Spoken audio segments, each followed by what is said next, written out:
Alright, hello everybody and welcome back to the RuneScape Chronicle Community Cup Grand Finals. This is game number 4 in a best of 7 series played between myself and Glenn, and it's been a while since I made one of these, but today it is the day before the open beta early access period begins, so I thought I'd better hurry up and get these on YouTube. And basically this series is me doing a commentary of what I'm thinking, why I'm doing the things that I'm doing in these games, and if you haven't seen any of these before, there is a link to game number 1 in this series below. But this is the mulligan phase. What am I looking for here? I've got Cannon, and that will let me kill a Hope Devourer, so I'm going to look for one of those pretty hard. And I'd also quite like to pick up some Ogre Brutes, because I'm up against the Raptor. I want to be able to pick up all of the cards that let me reduce his attack. In the end, I keep Pyramid Plunder and Ghost Ship as well, because Pyramid Plunder will give me the gold I need to cast the Ghost Ship, and of course, Ghost Ship discards his cards, and that's a really good thing for me to do. For the same reason that actually drawing cards is useful as a donation, pretty pleased to pick up that as well. I'm going to draw cards to increase my options with that donation, very happy to find that. As I mentioned in Ghost Ship, we'll get rid of his cards to reduce his options. And this deck, it's a weird deck. There's a link to it below as well that I put the list up on chronicledex.com. This is not a competitive deck, this is a tournament deck, this is a very strange deck. This deck I built specifically in mind to sort of metagame Glenn, since at the time of recording there were only 4 legends, and I had already used 3 so far. Therefore, I only had 1 left. I could only play Ozan, and only Ozan for all of my remaining games. I had to win this final game with Ozan to take the series, and whether or not I win, it remains to be seen, but certainly I tried to with this deck. But Ozan had a very, very particular way of being played at the time. He was a very aggressive deck that liked to smash his opponent in the face with weapons, and at the time, I didn't think it was that good. It was a bit clunky in the sense that you had to find all the cards at the start of the game that drew gold. Like here I do get 2 Pyramid Plunders, which is nice. I get lots of gold there, and I give him a lot of gold, and I'm completely okay with doing that, since actually, again, at the time of recording, the only card in his deck that will cost any gold is Monolith Chamber, which of course gives him 1 attack at the expense of some armor. I believe that is being changed though, but yes, I do get some gold here, and this would work out if this was a normal Ozan deck, because then you have to find the gold, which I did, and then you have to play a weapon, which I don't have, and then you have to start smashing them in the face with the strike cards like Mage of Zamorak and Wilderness, and it's very all particular. You have to find all of these cards in a very specific order, and I felt that he'd expect that as well. He'd expect something aggressive, and I think Raptor stands up very, very well to that style of deck. So here I'm trying something a bit different, something that tries to contain him, something that tries to keep his attack low, and tries to keep the cards out of his hand so that he has no options for attack gain, because hopefully he discards them, but also keeps his attack down so he can never actually kill any of the cards in his hand. And of course, Raptor does run some big beasties like Jad and Ice Nile and Dagonoff Sentinel, and all of these things that are very hard to kill without attack points here. I do find the Hope Devourer, and that's pretty good, so I do play that there. I want to get that rolling straight away. I do know that sadly, it will actually do 14 damage to me. If I had just one extra attack, had I found like a KGP agent like he's got there in his slot 1, I'd be able to kill it in exactly 2 hits, and I'd only take 7 damage from the Hope Devourer, and then get 7 armor back, so it's a net loss of course, 0 health overall.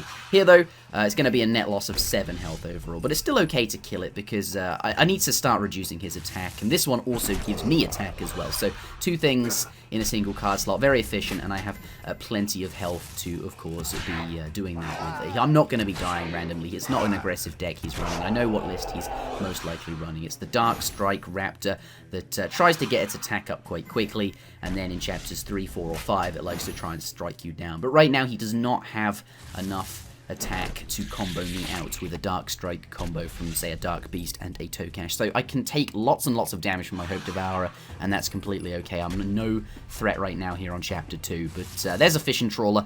Pretty pleased to be playing that, as of course I am quite low on health now, and I do need to start getting it back up, but no immediate danger right now, and I have the heals, so that's pretty good as well. Alright, Chapter 3, here we go. I do have an Ogre Brute and Scarface Pete in hand, and I'd like to mention those, as I really would have liked to have played those on the previous chapter, and maybe I could have done the previous chapter differently, but if I'd managed to play Ogre Brute in addition to that Hope Devourer, he'd only have 2 attack, and it would be fairly difficult for him to kill basically anything in his hand, and if I'd managed to play Scarface Pete as well, even if he did have anything in his hand, hopefully then he would have discarded it as well.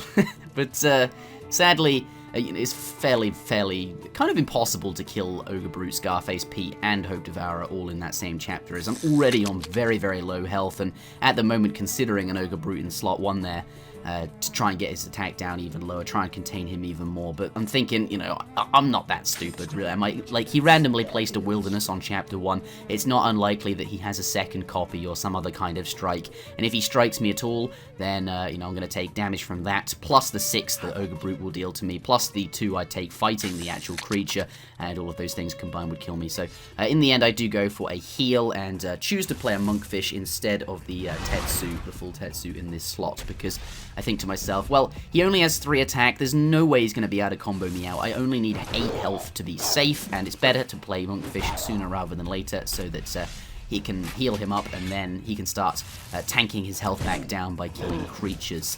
Here's the Ogre Brute, going to bring him back down to 2, and actually this ends up being very, very significant, as his next creature is a Dark Beast, so the positioning of that Monkfish really coming into play here, as he's now going to tank quite a lot of damage. Really happy about that. I do go really, really low here, but full Tetsu going to totally enable me to stabilize completely. No risk of dying now. Very, very safe. 14 life for 5 gold. Very, very worthwhile. And here, I did consider killing this Scarface Pete with Cannon, but overall, I don't really need to do that. I felt like it was a waste of a cannon, really. Especially since killing cannon would take 2 hits, and I'd take 4 damage from the cannon.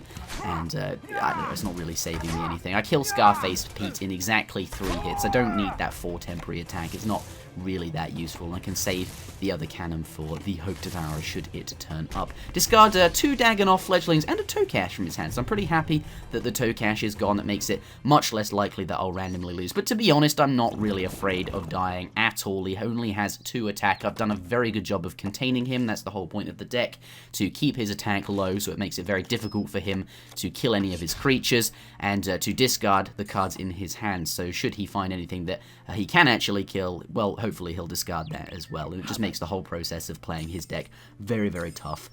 So, yep, not afraid of dying at all here. There's really no way he can kill me unless he randomly runs Strength Potion. And yes, he has the gold for that, but only because I gave it to him. And as I mentioned, I highly doubt that he runs Strength Potion. It'd be an excellent metagame call if he did, because he's going up against Ozan as his final opponent. But in the current meta, I'll link this deck, well, the one he's playing at least, and my deck as well. The only card that Raptor will spend gold on currently is Monolith Chamber, at least in the highly competitive decks that we're sort of calling standard, I suppose, in this closed beta period of the game. Looking forward to see how decks evolve, by the way. Open beta, as I mentioned, starting tomorrow. Very, very excited for that. But Monkfish, gonna come out. Of course, you want to play those early, as always. And yes, it does heal him, and that is a shame, but it doesn't really matter, because, of course, my win condition is to kill him in the final fight. I do have the Ceradamin Godsword in hand to do that, and I have 1 extra attack over him, which is a win condition in of itself if we're both at 30 life. Better be safe than sorry, get my health up. I don't want to randomly lose to something like Strength Potion Tokash, and as I mentioned, that's unlikely to be in his deck. Here, I do play the Meg and the 50 Ships Mufasa, getting plenty of gold to cast that Ceradamin Godsword that I mentioned. And here I choose to play the Trawler instead of the card that gives me the 3 random pirates. And here I value the ability to heal myself on Chapter 5, because he might have done some damage to me somehow. And if he did, it's better to be safe than sorry with plenty of heals in my hand. He does not actually end up doing any damage, so the Adventurous, which would have given me some random pirates, could have been useful. But again, better to be safe than sorry. And here, I can Monkfish for the 8 health, Hope Devourer, and this time I will kill it in 2 hits for a net loss of 0 life, because of course it does grant 7 armor, so that's very nice, and that gets me some extra attack, which is really useful in the final fight, and of course will reduce some of his attack and really devour that remaining hope, shall I say, that he may have. And of course, the Ceradamin Godsword, the 14 extra damage in that final fight, going to be very, very important, and 4 life, can't complain about that either. Something I'd normally be concerned about here would be him comboing me out, especially if I'm going to take 7 damage from that Hope Devourer before I get the armor. If he had something like Revenant Dark Beast into Tokash, I could take a lot of damage, but actually that's not true. Normally it would be, because Raptor has a lot of attack, but he hasn't been able to gain it because I've been discarding his cards and using cards like Hope Devourer to keep his attack low. So there's no combo here, and even if he did have it, and even if it wouldn't kill him for him playing it, as well, he's now on 1 attack, and playing a Tokash there would be kind of bad for him. But, you know, even if he did, be able to play that. He only has very low attack, so it's not going to kill me there. So I'm very, very happy. I'm okay with playing the Hope Devourer. That's not really a threat to me here. Monkfish going to gain me some life, and again that does heal him, but that's okay. I have significantly more attack than him at this point in the game, and I'm going to have an SGS, so health is far more important to me than it is to him, or it's more valuable to me as it'll allow me to hit him more times, and the more times I hit him, well, it allows me to kill him right in that final fight. So if we're both, if putting myself to 30 life also means putting him to 30 life, I'm okay with doing that, as that gives me more of an advantage because I have higher attack, and that does allow me to take game number 4. And of course, a best of 7 is first to 4 wins. So that does make me the champion of this series and the tournament overall. But some really close games earlier in the series with Glenn, and it was really, really fun to play. So thanks to him for that, and looking forward to see where Glenn ends up in future tournaments, as well as all of the other players in this tournament as well. Big shout out to Exalts again for making this happen, and thanks for playing, everyone. Hope to see you all in open beta. Starts tomorrow. It's going to be great.